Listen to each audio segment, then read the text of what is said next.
The hit Netflix show Ozark was renewed for season 2, and it started off right where season 1 left off. So to start this season, Ruth Langmore is at a parole board hearing for her father, who is up for parole. And Ruth is vouching for her father, also saying that he's been rehabilitated, but also she needs him home because she's having trouble as a teenager taking care of her 2 cousins whose fathers were killed off in season 1. And he is ultimately released from prison. Now, one of the main characters of Season 2 is a lawyer by the name of Helen Pierce, and she's the lawyer for the drug cartel that Marty Byrde works for. She heads to the Ozarks to meet with Marty Byrde and realizes that Garcia, the guy who was killed off by the Snells in Season 1, is nowhere to be found. Now, Marty, along with the Snells, lie to Helen Pierce and say that he never showed up. But upon some research, Helen Pierce realizes that that can't be true, because one of the men who works for the Snells was seen purchasing things in a convenience store using Garcia's credit card. Helen Pierce ends up being a really important character in this season. At this point, Helen knows that the Snells were behind the death of Garcia because Marty Byrde doesn't seem like the killing type. She claims that in order to work with the Snells, they're going to need to have reparations for the death of Garcia. And the 2 parties look to reach an agreement. The whole time, the Snells, the drug cartel, and Marty Byrde are trying to get this casino project underway. And that's where we're introduced to one of the important characters in Season 2. Along with Helen Pierce is a local, rich, wealthy guy by the name of Charles Wilkes, who basically, if you want something done in the Ozarks and in the area and in the state of Missouri, you have to go through Charles Wilkes. So who better to do this than Wendy Byrde, who worked on so many political campaigns? So it's not as simple as just getting the casino up and running. They need to smooth over this Charles Wilkes guy to get that casino so that they're able to launder the money that the cartel needs. Also, Marty realizes that Rachel, the owner of the Blue Cat Lodge, has just taken off town, and she's left Tuck sitting there confused as to where the hell she went. She just grabbed the money that she found in the walls and has disappeared. That about does it for Episode 1, but Episode 2 of Ozark starts out with a bang, with a construction worker barreling down the highway, and he is stopped by a bunch of guys who put a shotgun in his truck. Amazingly, this guy gets an attitude with these people. And that about does it for Episode 1, but Episode 2 starts out with a bang, as a lumberyard driver is barreling down the highway, and he gets stopped by a bunch of guys who put a shotgun into his car. They make him get out, get on the ground, and they shoot his hand off. This is to send a message. We later learn that those guys are a part of the Kansas City Mafia, and they're not a fan of Marty's bill at all, because they run the casinos in the town, and one more casino means that they're losing out on profits. Now, the bill goes up for vote in 48 hours, and Charles Wilkes and Wendy Byrde are now trying to find dirt on the politicians that are going to be voting so that they can use dirty politics to get the vote that they want. While all this is going on, Marty's gotten word that there's trouble with the cartel and the Snells and their agreement. The Snells aren't allowing the cartel to load in the heroin that they've all agreed upon the cartel will distribute. Marty ends up smoothing this over. They have a long talk about trust. And while Marty once again is playing peacemaker, he gets a phone call from a local politician saying that he's going to actually pull the bill. This is the politician that runs the lumberyard that was sent a message by the Kansas City mob. And this politician now no longer feels that it's safe for his workers if his workers are getting their hands blown off by competition. Marty learns that the Kansas City mob came actually from Detroit, and he knows a guy from Detroit. That's his neighbor Buddy, who lives in the house with them, who's dying. So he asks Buddy, hey, do you know these guys? And Buddy actually does. So with the help of Buddy, Buddy sets up a meeting with the head of the mob, and they roll up there to meet with them to see if there's any agreement that can be reached. We end up learning a lot about Buddy, which we didn't learn a lot about in Season 1. Buddy used to work in Detroit. He goes by the nickname Jimmy Smalls. He knew a lot of the guys in the Teamsters Union, and he ends up facilitating this meeting with Marty and the head of the mob, a guy named Frank Cosgrove. The meeting seems contentious at first, and Buddy warns Marty that Frank Cosgrove can be a bit of a hothead, but they end up coming to an agreement that when this casino bill gets approved, that if the casino bill does get approved, Marty will use Teamsters to help build the casino and build it up and build all the property around it, thus helping Frank Cosgrove and the mob. But now it's down to the vote. There are 2 votes down. And Wendy ends up using dirty politics on the brother of one of the guys. So now they're only one vote down. But the one vote, the guy does not seem to be budging at all. Now, Charles Wilkes says that he's got some dirt on this guy, and it seems like he wants to have sex with Wendy Bird really badly. But Wendy isn't going to give it up and basically says, it's not worth it. Take your bill, shove it. You're not getting a piece of me. But at the last minute, Charles Wilkes has a change of heart, and he ends up implementing that dirt to get this politician not to show up for the bill, and thus the bill ends up passing in favor of the Birds and the cartel. Now, one of the things that Ozark does so well is they start off episodes well and they end episodes well, and this was no different.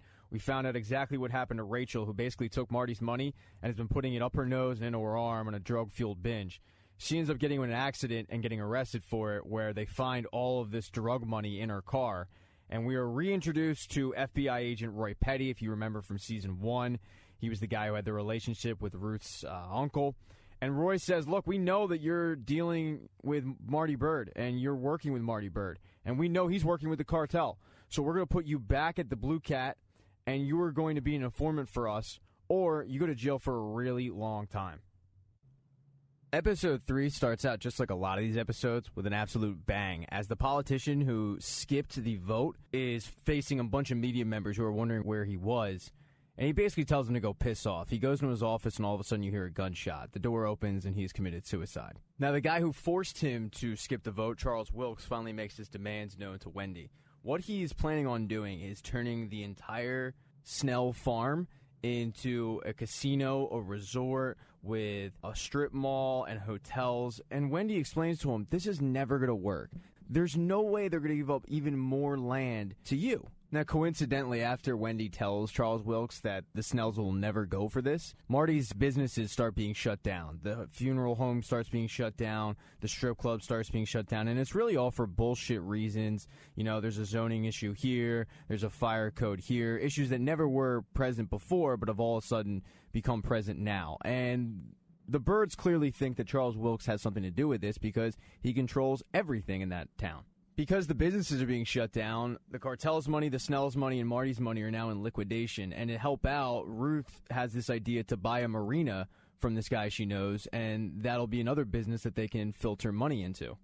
And in this episode, Ruth really seems to want to get her life together, and she's realizing that her father, fresh out of prison, doesn't. He's robbing a convenience store for absolutely no reason on parole. And when Ruth tells her father that she has plans and she wants to buy a house, her father snaps and says, you're a Langmore, you're nothing more, and don't you forget it. Ruth Langmore, by the way, is another woman who will not take no for an answer. And when she initially approached the owner of the marina to buy it, he turned her down. So what does she do? She doesn't take no. She goes and she destroys the marina with a boat. And this forces the guy to have to take her money and sell the marina to her. And thus Marty has another business that he can funnel money through. She also gives her dad a job at this marina where he can steal their boats in the area and basically use the marina as a chop shop.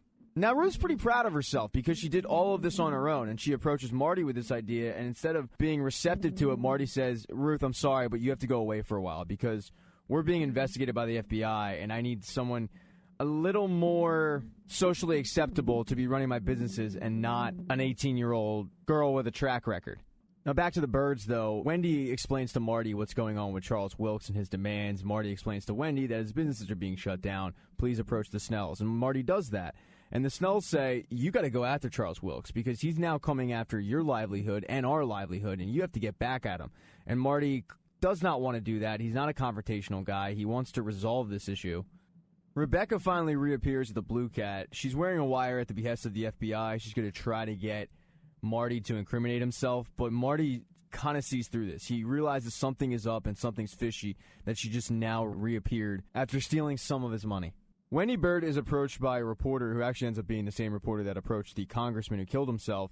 She's told that the widow of the congressman is planning on suing Charles Wilkes for wrongful death. Now, that can't happen, obviously. So Wendy goes and pays the widow a visit and explains that she's terribly sorry for her loss, but this will never hold up in court. He had clinical depression, and instead, why don't we set up a charity in his name, and that way his memory will live on. This once again shows how persuasive Wendy Bird can be when she puts her mind to something. Reluctant at first, the widow agrees, and she makes this official at the eulogy. It just so happens that Charles Wilkes is also at this eulogy paying his quote-unquote respects. And Wendy and Charles meet up, and Charles lets her know that, by the way, I'm not the one shutting down your husband's businesses. We learned earlier on in the episode that it's actually the FBI who shuts down Marty's businesses. And they're doing this to try to get Marty to get Rebecca back to the Blue Cat so that it doesn't look as suspicious when she arrives. Now, the Snells are going to Snell, and they decide to send a message because Marty won't, so they end up lighting Charles Wilkes' boat on fire, even though Charles Wilkes had nothing to do with the businesses being shut down. By the way, Jonah and Charlotte are not idle in this episode at all. Jonah ends up taking the $10,000 that they had and opening up a checking account, wisely using the fake ID and passport that his dad originally gave him. Charlotte plays the role of the mom, who agrees to allow her quote-unquote son, Jonah, to open up this bank account. Episode 4 starts out with Wendy looking for Ruth's replacement for the strip club, and she goes to Sam. If you remember from season 1, Sam is the son of the real estate agent who got hit by a truck. They ended up going to the funeral parlor, and that gave the Byrds the idea of purchasing the funeral parlor to launder money out of. Sam is now a motivational speaker. He doesn't seem like he's a real good one, and Wendy approaches him with the idea of basically being a front manager for the strip club. And like many men, he falls for a stripper. Charles Wilkes lets Wendy know that he thinks it's the FBI who is shutting down their businesses. And this is an issue because Marty is set to meet with a guy from the Gaming Commission to put in the application for the casino. He ends up getting word from this guy that it's probably not going to go through. And it leads Marty to believe that this guy is going to want a bribe. Reality is that this gaming commissioner is being hamstrung by the FBI in another attempt to get Marty Byrd. Charles Wilkes does a little bit of digging and realizes that this gaming commission guy wants some Grateful Dead tickets. He's a huge Deadhead, but he also tells Wendy, hey, on top of the Dead tickets, bring a suitcase full of money and just leave the money. So they go, they meet with this guy, they happen to just bring up, oh, we have 2 passes for the Grateful Dead tour with backstage passes. And while they're going to get up, Wendy just gets the creeps out of nowhere and actually takes the suitcase with her. And it's a great move because it doesn't incriminate the Byrds at all for bribery. But a big chunk of this episode is spent on Rachel, who's getting shit from literally everybody but Ruth Langmore. Rebecca and the FBI agent are butting heads like crazy. The agent wants more information quicker and demands that Rachel wear a wire at all times. Rachel ends up kind of getting back at him by just having sex with some random guy, and he has to hear the entire encounter. At one point, Rachel is arguing with the FBI agent. She brings up Russ Langmore, and the guy flips. He just absolutely loses it, drags Rachel into the woods. It looks like he's going to kill her, and she is crying and saying, I'm going to get you something. And she does. She ends up getting something from Ruth Langmore that leads to a warrant for the Byrds' residence. The episode ends with the FBI swarming the Byrds' house, looking for stuff as the FBI agent looks on with this shit-eating grin on his face. It's also not good on the Buddy front, where he collapses and goes to the hospital where they tell him, look, you're on the way out. And he says, all right, well, if I'm on the way out, I'm going to go and die at home. So he ends up going back home where the Byrds are going to have to take care of this guy. Episode 5 picks up right where Episode 4 left off. While the FBI agents swarm the Byrds' residence, FBI agent Roy Petty takes Marty Byrd aside for questioning and presents him with his options. He's trying to convince him that his best option is to go into witness protection and to snitch on the cartel. He's also trying to get an emotional response out of Marty by letting him know that Ruth Langmore, his trusted associate, tried to kill him at one point by rigging the dock with electricity. And that it was Roy Petty who actually ended up saving Marty's life because he unhooked the dock of the electricity. And if Marty doesn't believe him, just go ask Jonah. Jonah tried to shoot him while he was doing it. While this conversation is going on, they're all waiting for Marty's lawyer to show up. And to nobody's surprise, Marty's lawyer is Helen Pierce, the cartel's lawyer. After some tough talk from Roy Petty, Helen Pierce just tells Marty, we're going to get up, we're going to leave this place. But the Byrds aren't out of the woods yet because while the FBI was searching the Byrds' property, they did find $5,000 in Charlotte's room. So the FBI knows something is up. Word of the FBI looking at Marty Byrd has spread all throughout town. And along with the cartel, Marty has to head to the Snells to alert them that they need to get rid of their poppy seeds because they're going to be looked at by the FBI because they're a known associate of Marty Byrd.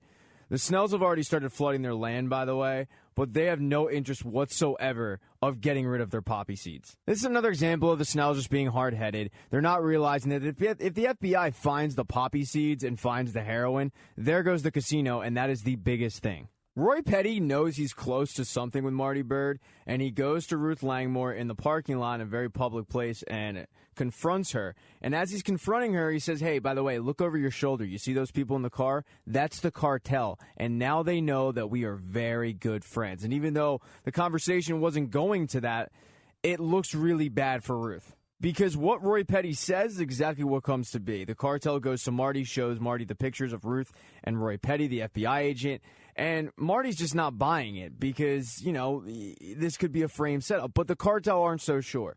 So they end up paying Ruth Langmore a visit, and they waterboard the shit out of her, and they torture her for information to make sure that Ruth Langmore has not talked to the FBI. But this does a number on Ruth Langmore. This traumatizes the unflappable Ruth Langmore. Now, Wendy and Marty know that they need to do something about the poppy because the Snells aren't going to burn it, and it needs to get burnt. So Wendy heads to the Snells with Buddy, and she has a handful of adoption papers in her hands.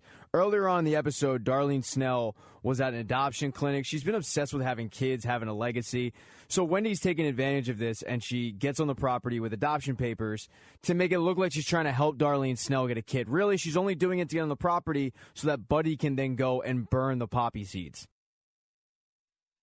Now let's move on to episode 6. Buddy and Wendy are driving back from Mission Accomplished, and as they're kind of celebrating their mini victory, Wendy looks over and Buddy has passed away. And while this is sad, and we'll get into it in a little bit, this was a great thing for the Byrdes because their assumption that the FBI was going to start poking around, that was true. And the FBI ends up the very next day coming to the Snell farm, and what do they find? Nothing but burnt crops. Now, they think something's up, but the Snells just use some farmer BS to try to get around it. And while the FBI doesn't buy it, they start snooping around, and what do they find on the property? Bones. They end up arresting Jacob Snell for using water during a drought, but they're going to try to charge him with murder because of all these bones.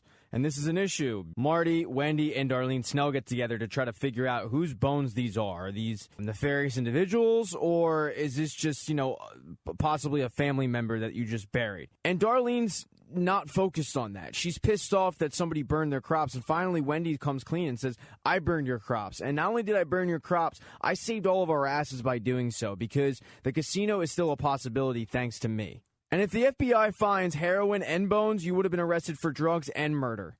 So really, you should be thanking me. Words of the bones gets to Mason, the preacher, who thinks that the bones that they found on the Snell's property could very well be his wife's. He's always assumed that the Snells killed his wife and left the baby. And now he wants proof. He's going to use his child as a DNA match to hopefully match up the bones with... Wendy ends up meeting with Charles Wilkes, where Charles Wilkes confronts her about how exactly they got their money. And Wendy comes clean. She says, we got our money from the drug cartel, and we're in business with them, and now you're in business with them because you're in business with us. And now we're one big happy family. And Charles Wilkes doesn't really take too kindly to this, and he approaches the FBI to kind of work out a deal. The FBI clearly want more information on Marty Byrde. Roy Petty presents Charles Wilkes with the facts that Charles Wilkes has been siphoning money from his foundation to pay his debtors.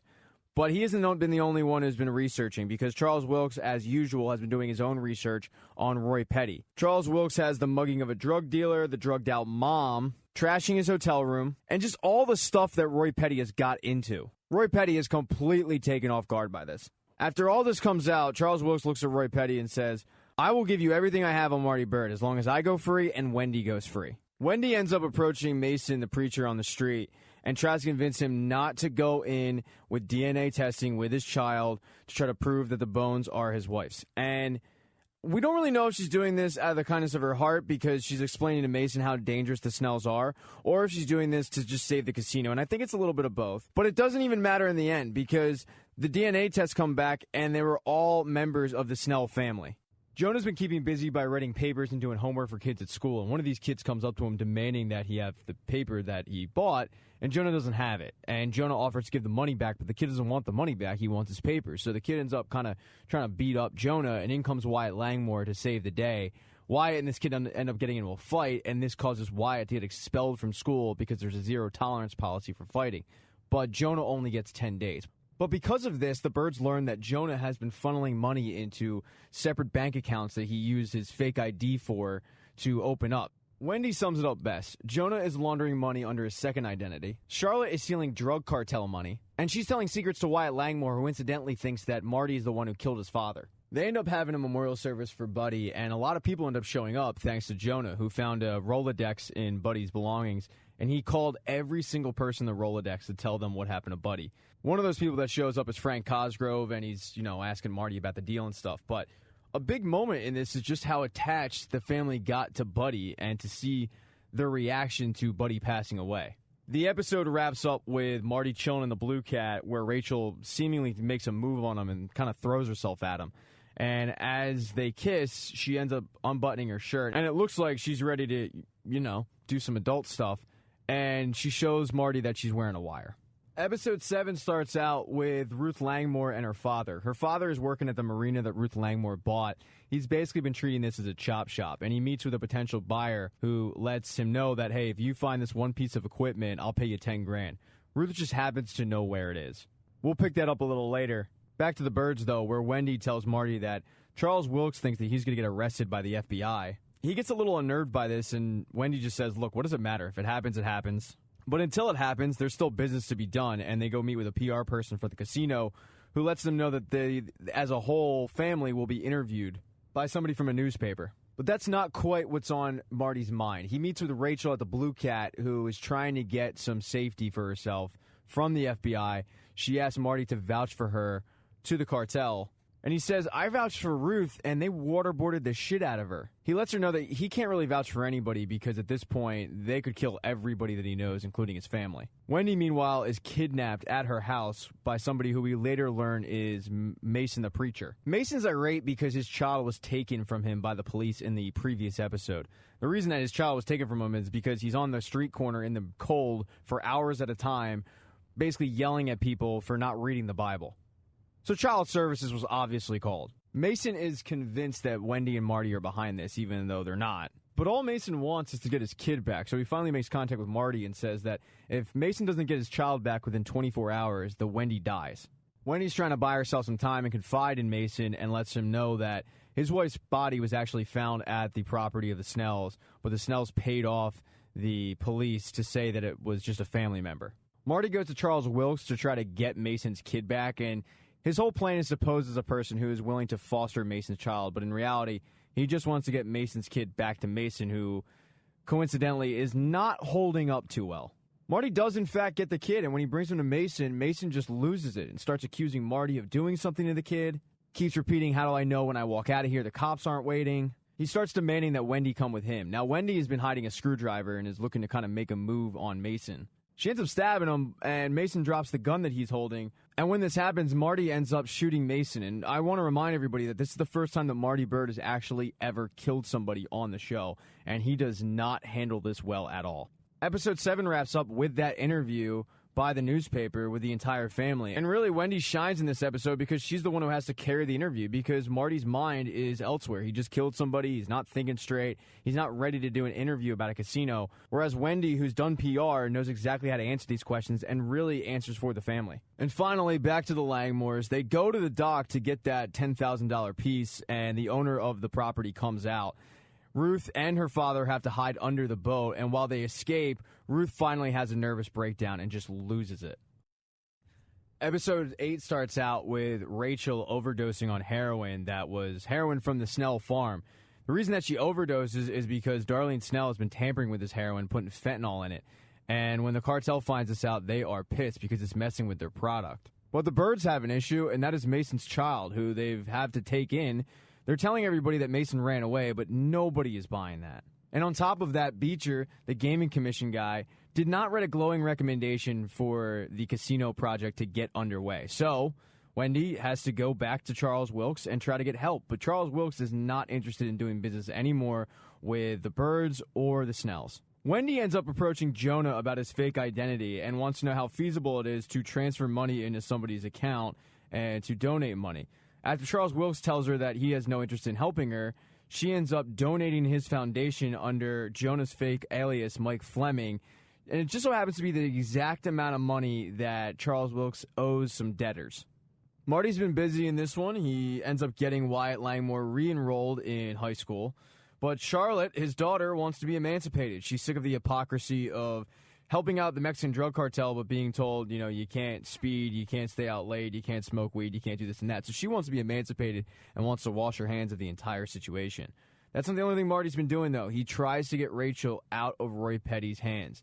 He goes to Roy Petty, tries to explain to him, look, just let her go. She's already overdosed, but Roy Petty says, fuck off. So Marty ends up going to the cartel, and the cartel ends up finding Roy Petty's mother, who's a drug addict, and filming the cartel injecting his mother with drugs.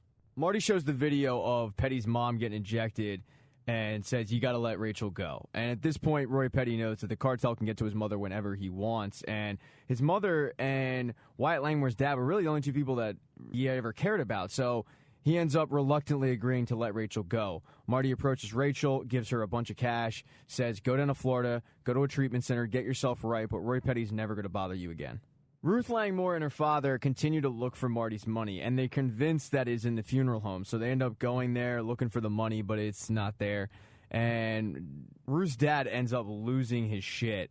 And Ruth tries to pull a knife on him, but it doesn't end well. She just can't bring herself to do anything about it. We end up learning, by the way, that all of Marty's money is in a mausoleum for Buddy. Finally, this episode wraps up back with the Snells, where Jacob Snell goes to Darlene and says, why are you mixing fentanyl with the heroin, ruining the product, and trying to start a drug war with the cartel? And Darlene Snell says, I'm not scared of them. We've had issues before with other people. We've dealt with it, so I'm not scared. And Jacob Snell says, well, I'm scared. I'm scared of you messing this up. And his intuition ends up being correct, because as the Snells drive home, their vehicle is riddled with bullets. Episode 9 starts out with the Snells, who has somehow, some way, survived this shooting. But Jacob Snell is not doing well. The episode quickly segues to the Langmores. Ruth's dad ends up robbing the strip club that Marty owns with the help of Wyatt Langmore. Marty heads there and has his suspicions about who did it, and when he gets there and is talking to the police, he finds out that the workers that he hired from Kansas City, who are Frank Cosgrove's people, are being held up and not being allowed on the property. When he heads to the Snell's farm, Darlene tells him that Jacob Snell is indisposed because he's riddled with bullets from the cartel. And she's not letting anybody through. While all this is happening, Ruth Langmore is trying to make amends and trying to get the money back that her father stole from Marty. But the contentious relationship between her and her father just seemingly is continuing, and it's reaching a boiling point. Her father won't give the money back and also calls Ruth's bluff when Ruth threatens to kill him. While the casino project seems dead, Roy Petty presents a proposal to the FBI that they actually allow the casino project to go through. Because if they don't let this through, Marty is dead to the cartel, and thus their in with the cartel is dead. Also, if you start a casino, you're going to need a lot of people to work there, and the FBI will be able to put in sleeper agents to find out exactly what is going on. At the end of this proposal, he has to be transferred so he can go care for his mother. Charles Wilkes, by the way, is taking care of Beecher, the Gaming Commission officer, who did not give them a glowing recommendation. He gets him off the case, and they have to do a completely separate investigation since Beecher was taking bribes. The Gaming Commission is going to do an informal interview with the Birds, and it's going to happen to be at Charles Wilkes' residence, the Lake House. Charles Wilkes alerts them that there's going to be one guy who, when he approaches you, he's going to ask you something, and he doesn't know what it is, but when he does, you're going to have to do it, no matter what it is, if you want this casino. Marty's getting sick of the Snells, and for the entire series, you've really heard about the Snells' ancestors being kicked off of their land for the electricity company. So Marty decides to do some digging, goes to the electricity company, and finds out, how exactly did you get all these people off their land legally that quickly? And Marty learns that the state owns the land under a lake. So Marty grabs Helen Pierce and heads to Jacob and meets with him and says, as soon as you flooded the land for the casino, that land immediately became state property. And at this point, you guys have no choice but to let our people through and to start construction on the casino. That land is now owned by the state of Missouri, and Missouri cares a lot more about getting that casino built than you guys. Now the Birds have to go through that informal meeting, and the meeting goes pretty well, but the one ask that they have to do if they want this casino is the guy asks, you cannot use the Kansas City mob. And that is an issue because Marty has promised Frank Cosgrove that when we build this thing, we're using your Teamsters to do it. Marty agrees to this because his entire plan at this point is as soon as the casino gets approved, he's out of there. So he couldn't care less about betraying the Kansas City mob because he figures he's not going to be there anyway. Most of this episode, however, focuses on Charlotte, who has hired a lawyer to go through the emancipation process to get out of the family. And Charlotte's clearly told this lawyer some secrets. They don't know what they are yet. And the Byrdes are not exactly thrilled about this. They don't want Charlotte to emancipate herself. They want her to be a part of the family, but Charlotte doesn't want that. Charlotte ends up running off with Wyatt Langmore, who got into Missouri, but he's not going to end up attending Missouri because he's worried about leaving his little brother behind. The episode ends finally with Jacob Snell, whose worst fears come true. Darlene Snell has poisoned Jacob Snell's food. She puts cyanide in his food. She feels like he is weak and she's not responding strong enough to Marty Byrde, so she's just going to take it over. All right, let's move on to episode 10. It's the season finale of season 2 of Ozarks, where Ruth Langmore finally reveals to Wyatt Langmore that she was the one to kill his father. He ends up hearing this news and running off, and when he does this, Charlotte ends up going to the residence looking for Wyatt, but Wyatt's not there. He ran off. But Ruth Langmore's father ends up seeing Charlotte and kind of attacks her. This forces Ruth to defend Charlotte, and this isn't the only trouble he gets into in this episode. He also ends up murdering the FBI agent. He confronts the FBI agent, who's at a fishing hole right before leaving town. The FBI agent insults Ruth's father. Ruth's father snaps, ends up killing him, hiding the body, hiding the van, going to Ruth Langmore, telling her, hey, you need to vouch for me. So when Ruth's father attacks Charlotte, Charlotte runs back to the Byrde family and kind of tells them what happened. And immediately, the parental instincts kick in, and Wendy tells the cartel that Ruth Langmore's father is a threat. So Wendy ends up meeting with Ruth's dad at a diner and says, that duffel bag there has $50,000 in it. You get it, and you get on the road, and you leave town, and we never want to hear from you again. And he gladly does this, but as he's leaving town, there's a car in the middle of the road, and that car is full of cartel men who end up murdering him and just leaving the body. So, R.I.P. to Ruth Langmore's father. Ruth, by the way, is pretty busy in this one because she's set to take over the cartel project. Marty shows her exactly where everything is, including the money, which we covered earlier is in Buddy's mausoleum. And as soon as the project gets announced, going to hop on a plane. The plan is to go to Arkansas, and then the Caribbean. And then from there, it's like 2 more countries, and eventually the Byrdes are going to end up in Australia. This is one of the reasons that Marty doesn't care about the Kansas City mob and betraying them, but the Kansas City mob cares. So they come and they confront Marty Byrde and ask, what's up with these rumors? And Marty, feeling the stress, kind of mouths off to him and says, let me do my fucking job. And they don't say a word. They just walk out. But you can tell there's tension in the air. And that's a little bit of a problem because Wendy tells Marty right before the casino is announced officially that they're not leaving the Ozarks. They're not going to leave the Ozarks. The family's not leaving the Ozarks. He's not taking the kids from the Ozarks. And Marty's like, that's a bit of an issue because I just betrayed the Kansas City mob. I gave them something that I can't promise. And Wendy says, look, we're not running from this. It's a lot better to be the guy holding the gun than the guy running from one. She also adds that they made the cartel very happy right now, and that if the Kansas City mob wants to go to war, they're going to have to do so against the cartel. Darlene Snell is now widowless thanks to the fact that she killed her husband because she's a psychopath. She meets with the Byrdes and lets them know, I will allow all these men on my property. I will allow you to build the casino. I will not stand in your way if you just give me Mason's kid. I want to be a mom. I want to raise a family. Give me the kid. The property's yours. Marty is happy to do that, hands over the kid, and the casino project is about to be announced. And the season ends with the Kansas City mob blowing up Marty's office. So that does it for season 2 of Ozarks. What do you guys think about this season? It has been renewed for a 3rd season, so we will get more of the Byrde family. But comment down below. Tell me if you liked this season, what you liked, what you didn't. Did you like all the deaths? Did you not like all the deaths? And what do you expect for season 3?